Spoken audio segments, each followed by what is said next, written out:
11 octobre 1421. Le greffier de l'échevinage d'Arras note sur ses registres.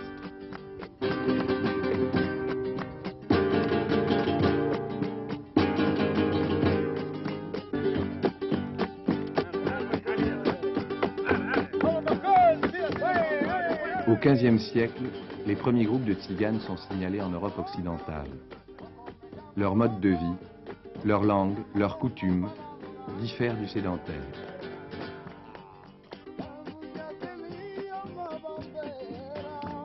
Ils suscitent la curiosité, mais aussi la peur. Forgerons, musiciens, bateleurs, devins, ils fascinent et abusent les gens. Ils se donnent souvent des titres princiers, comme duc ou comte des Égyptiens. De nombreuses familles seigneuriales de France et d'Écosse les accueillent et les protègent. En 1682, Louis XIV affirme « Il a été impossible de chasser entièrement du royaume ces voleurs par la protection qu'ils ont de tout temps trouvée et qu'ils trouvent journellement auprès de gentilshommes et seigneurs justiciers qui leur donnent retraite dans leurs châteaux et maisons. »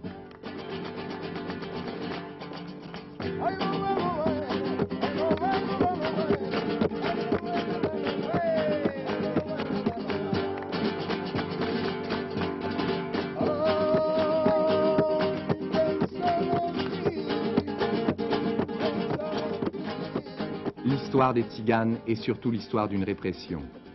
Au XVIe siècle, des ordonnances d'expulsion sont prononcées contre eux. Au XVIIIe siècle, les Pays-Bas organisent des battues à tziganes. 50 ans plus tard, il n'en reste plus un seul. En 1725 en Prusse, tout homme ou femme tzigane est pendu.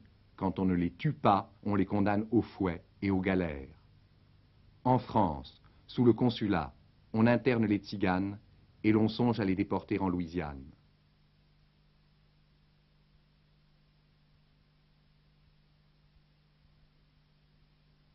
Au XXe siècle, en janvier 1938, les autorités allemandes déclarent « Pour des raisons de santé publique, et en particulier parce que les tziganes ont une hérédité notoirement chargée, que ce sont des criminels invétérés qui constituent des parasites au sein de notre peuple, et qu'ils ne sauraient qu'y produire des dommages immenses, mettant en grand péril la pureté du sang, en septembre 1939, Heydrich décide leur extermination. À Auschwitz, dans la nuit du 31 juillet au 1er août, les 1600 tziganes survivants sont massacrés. 500 000 tziganes ont péri sous le régime nazi.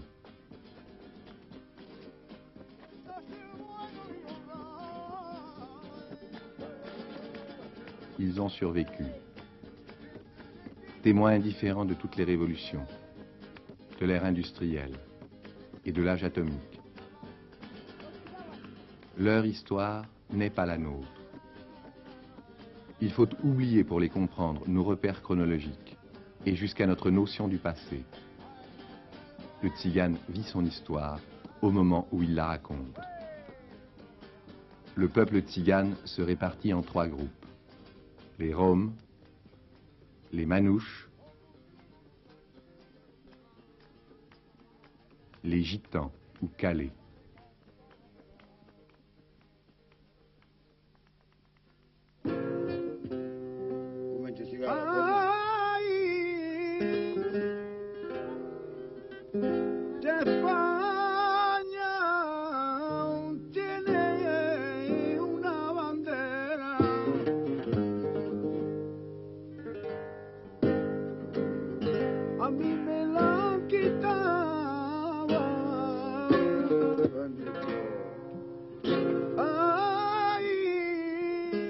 Gitan vient du mot égyptano, référence à une origine égyptienne plus ou moins légendaire.